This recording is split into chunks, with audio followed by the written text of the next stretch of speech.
مبزحت سب زعلمنا زطفو زلو انتاي تيلو ጭንቀቲ መጽሐፍ ቅዱስ ዝብለና ይትጨነቁ ንሕና ንነብሮ በአንጻሩ አቲ ትጨነቁ ተጨነቁ ጌርና ንወስዶ እቲ ተሐጎሱ አይቲ ተሐጎሱ ጌርና ንወስዶ ግዱ ኮይኑ ኣብ ዘለና ግዜ መብዛሕት ሰብ ሽግር ዝኾነ ዘሎ ትጭንቀት ያይኮነ ዲፕሬሽን እንብሎ ወይ ካን ጭንቀት ዝበሃል ስትረስ ዝበሃል ንሱ ንሰብ ዘጥፎ ኣብ ሕማቅ ኩነታት ዘውድቕ ይኮነ ስለዚ መጽሐፍ ቅዱስ ታይ ዝብለና ዘሎ ኣይትጨነቁ ከምዚ ዝብል ቃል ኣሎ በጣም ደስ ዝብል ንሱ ይሓልየልኩም ይሞ ንኩሉ ሓልየትኩም ኣብኡ ኣውድቁዎ ስለዚ ዝሓልየልና ኣካል እንድሕር ዳኣ ሃልዩ ዝሓስበልና ኣካል እንድሕር ዳኣ ሃልዩ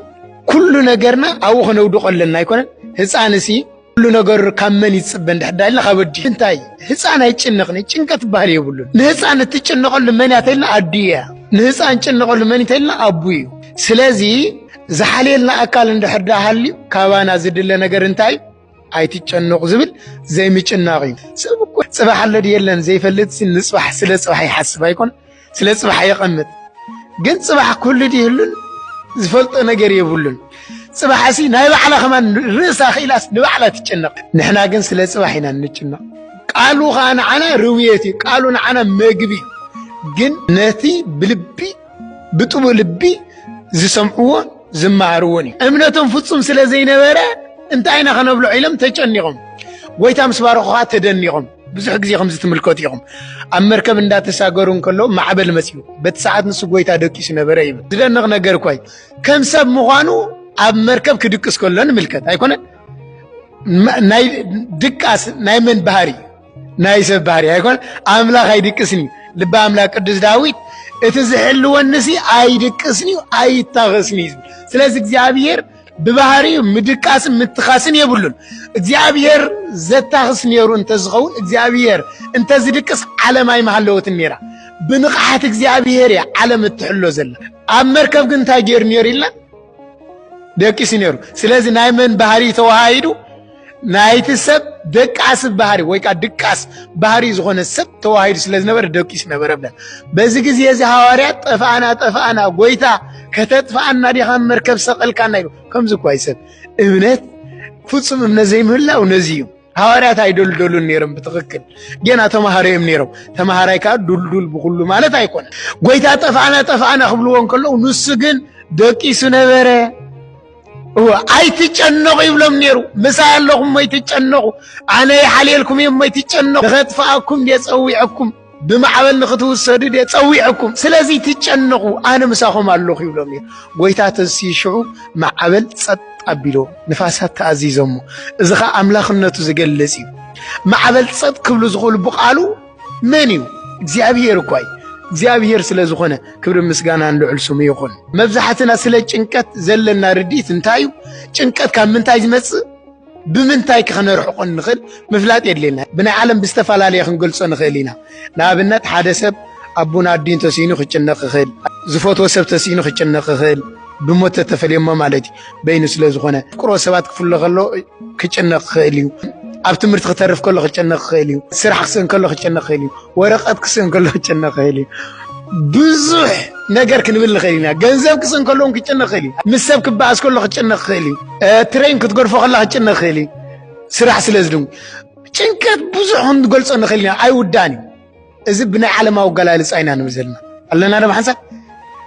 ብናይ እግዚአብሔር ከጭንቀት ንምንታይ ዝመጽተልና እምነት ካብ ምጉዳል ሓንቲ ያ ትግለጽ ሰብ ኣብ እግዚአብሔር ዘሎ እምነት እንድሕር ዳኣ ጎዲሉ ሽዕ ይጨነቕ ሓደ ነገር ክነግረኩ ሰብኣይን ሰበይትን ነይሮም እዘም ሰብኣይን ሰበይትም ኣዝዮም እዮም ዝፋቐሩ ሓንቲ ቆልዓኻ ወሊዶም እታ ቆልዓ ዝወለድዋ ግን ጉድኣት ነይሩዋ ማለት ብእግራ ክትከይዳ ኣይትኽእልና ነይራ ስለዚ ካብ ዕለታት ሓደ መዓልቲ እታ ህፃን እቶም ወለዲ ዝዮም ስለ ዝፋቐሩ ኣዝዮም ስለ ዝፋተው ካብ ዕለታት ሓደ መዓልቲ ሰብኣይ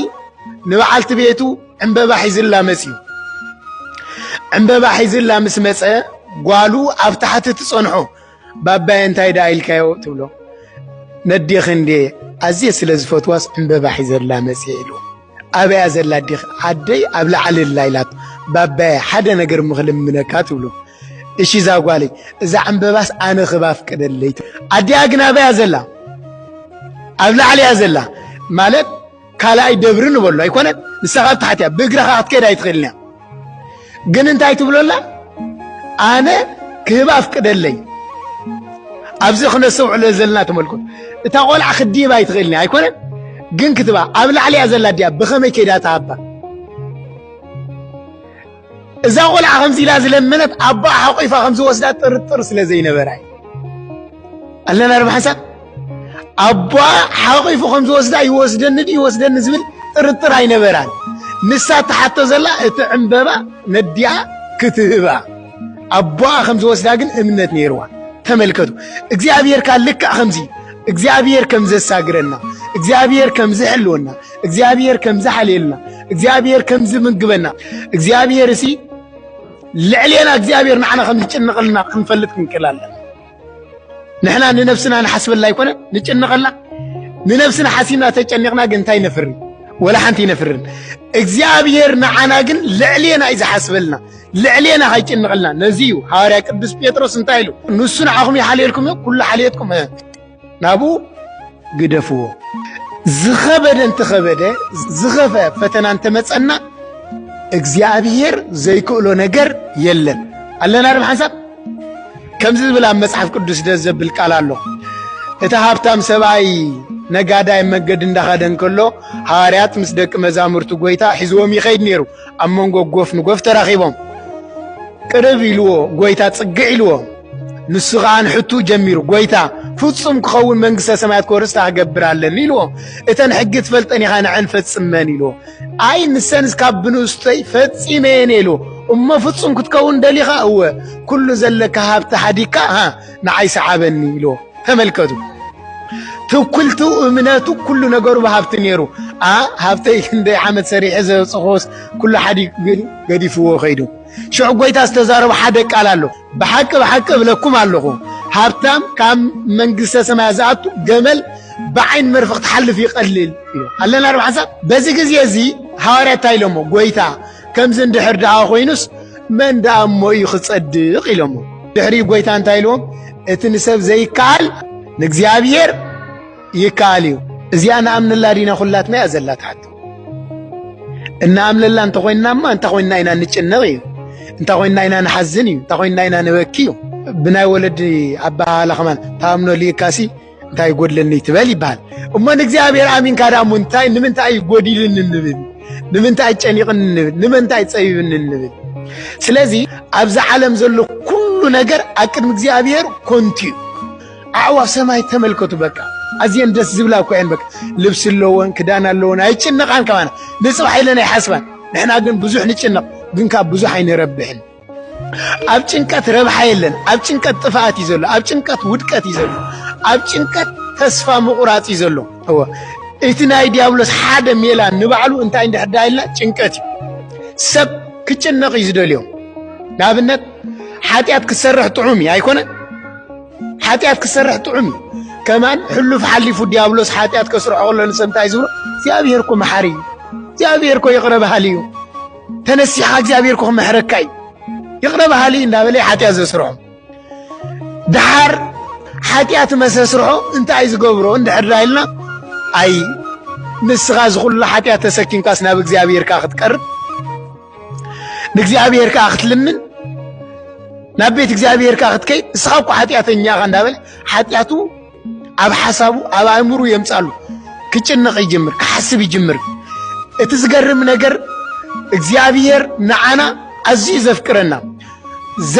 ክንብል እንከለና ግን ንሓጢኣት የፍቅሮ ማለት ኣይኮነን ሰብ ኣብ ዝወደቐ ሓጢኣት ይውደቕ ዝፈጸመ ሓጢኣት ይፈጽም እግዚአብሔር የፍቅሮ እዩ በዚ ፍጹም እምነት ክህልዎ ኣለዎ ግን ከዓ እግዚአብሔር መሓሪ እንዳበለኻ ሓጢኣት ክሰርሕ የብሉን ንፍርዱ ምሕረቱ ይክልክሎኒ ንምሕረቱ ካብ ፍርዱ ይክልክሎኒ ክፈርድ እንከሎ እግዚአብሔር ፈራዲ እዩ ክምሕር ከሎ እግዚአብሔር ከዓ መሓሪ እዩ ስለዚ ምሕረት እግዚአብሔር ንንስሓ ክንጥቀመሉ ሰናይ እዩ ምሕረት እግዚአብሔር ንጽድቅ ክንጥቀመሉ ሰናይ ንምሕረት እግዚአብሔር ግን ንሓጢኣት ንጥቀመሉ ተኮይንና ግን ጥፋኣት እዩ ሓጢኣት እንተሰርሕና እግዚአብሔር ከም ዝምሕረና ግን ክንኣምን ክንክእል ኣለና